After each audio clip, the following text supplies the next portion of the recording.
Meal maker తోటకూర curry చూపిస్తున్నానండి. ఇది ఆరోగ్యానికి చాలా మంచిది. ఇది చూడడానికి ఎంతో తేలిగ్గా చేసుకోవచ్చు, చాలా టేస్ట్గా ఉంటుంది. ఇది ఎలా చేసుకోవాలో చూద్దాం రండి.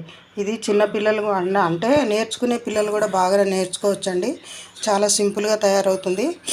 ఎలా చేయాలో చూద్దాం రండి. తోటకూర మీల్ మేకర్ ఎలా చేయాలో చూద్దాం రండి. ముందుగా స్టవ్ వెలిగించి గిన్నె పెట్టుకున్నానండి. అవి మరిగే వరకు మరగనిచ్చి మీల్ మేకర్ వేసుకోవాలి. దీనిలోనే కొంచెం సాల్ట్ వేస్తున్నాను. ఇవి మరగనిద్దామండి. నీళ్ళు బాగా మరిగినాయండి. దీనిలోనే ఒక చిన్న కప్పుడు మీల్ మేకర్ తీసుకున్నాను. ఇవి నీళ్ళలో వేసి ఒక 2 నిమిషాలు బాగా ఉడికించుకోవాలండి.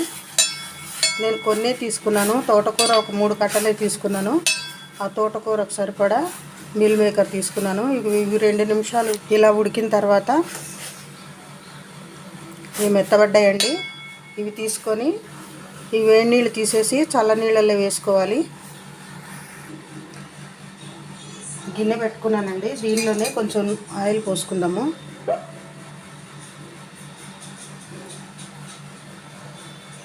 ఆయిల్ పోసుకొని చల్ల నీళ్ళలో వేసి మంచిగా పిండి పెట్టేశానండి మీల్ మేకరు. ఈ మీల్ మేకరు నూనె కాగిన తర్వాత దీంట్లో వేసి కొంచెం వేయించుకుందాము. పచ్చిగా ఉంటే కొంచెం తినేటప్పుడు కొంచెం మెత్తగా ఉంటాయండి. కొంచెం వేయింపుకుంటే కొంచెం టేస్ట్ మారుతుంది, కొంచెం బాగుంటుంది. అందుకని నూనె వేడైందండి. దీంట్లో వేసి కొంచెం వేడి చేద్దామండి.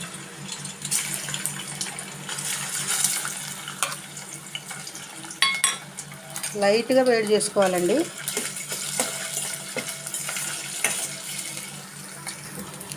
ఇలా వేగితే చాలండి. కొంచెం నూనె బాగా వేడైన తర్వాత వేయండి. నేను కొంచెం మామూలుగా వేసే వరకు కొంచెం కింద అంటుకున్నాయి. ఈ వేగిన వాటిని ఒక గిన్నెలో తీసుకుంటున్నాను. ఈ నూనెలోనే ఒక స్పూన్ కొంచెం నూనె పోసుకుంటున్నాను. దీనిలో తరిగి పెట్టుకున్న ఉల్లిపాయలు,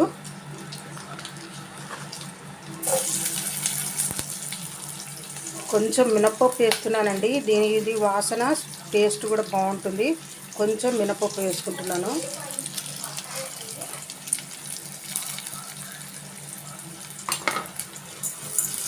ఇవి కొంచెం వేగడానికి కొంచెం సాల్ట్ వేస్తున్నానండి.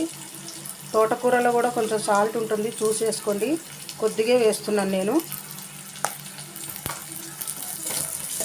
ఇవి కొంచెం బాగా వేగనివ్వాలండి. ఉల్లిగడ్డ కొంచెం వేగింది. దీనిలోనే ఒక స్పూన్ జీలకర్ర, నేను పచ్చిమిరపకాయ పేస్ట్ చేసి పెట్టుకున్నానండి. కొత్తిమీర, సాల్ట్ వేసి ఉప్పు వేసి పేస్ట్ చేసి పెట్టుకున్నాను. ఇదే, ఇంకా కారం అవసరం లేదండి. దీంట్లో పచ్చిమిరపకాయలు తగలకుండా పేస్ట్ కూడా బాగుంటుంది. ఇది వేసి కొంచెం కలుపుకోవాలి. ఇంకా కొంచెం ఉల్లిగడ్డ ఉడికేటట్టు ఉడికించుకోవాలి. ఉల్లిగడ్డలు వేగినాయండి. దీంట్లోనే 1/2 స్పూన్ పసుపు,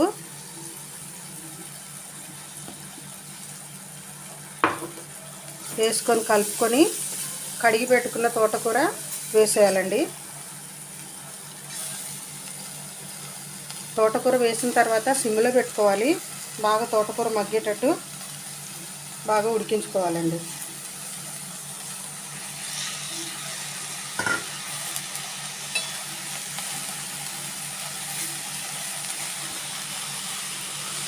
ఇది బాగా కలుపుకొని బాగా దగ్గరికి అయ్యేంత వరకు ఉడికించుకోవాలి.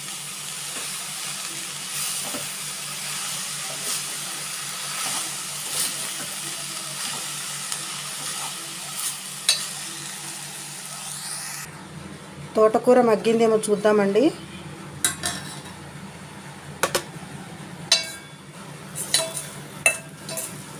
ఇంకా కొంచెం మగ్గాలి. ఇప్పుడే మనం వేయించి పెట్టుకున్న మీల్ మేకర్ వేసేద్దాము. వేసేసి ఇది కూడా వేగాలి కదా.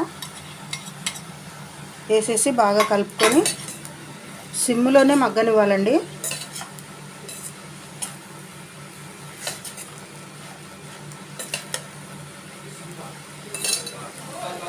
ఇంకా కొంచెంసేపు మగ్గనిద్దామండి. కూర మొత్తం మగ్గిపోయిందండి. చాలండి. ఇలా అయితే తోటకూర మీల్ మేకర్ రెడీ అయిపోయింది. ఇప్పుడు మనము స్టవ్ ఆర్పేసి సర్వింగ్ బౌల్లోకి తీసుకుందామండి. నేను సర్వింగ్ బౌల్లోకి తీసుకుంటున్నాను.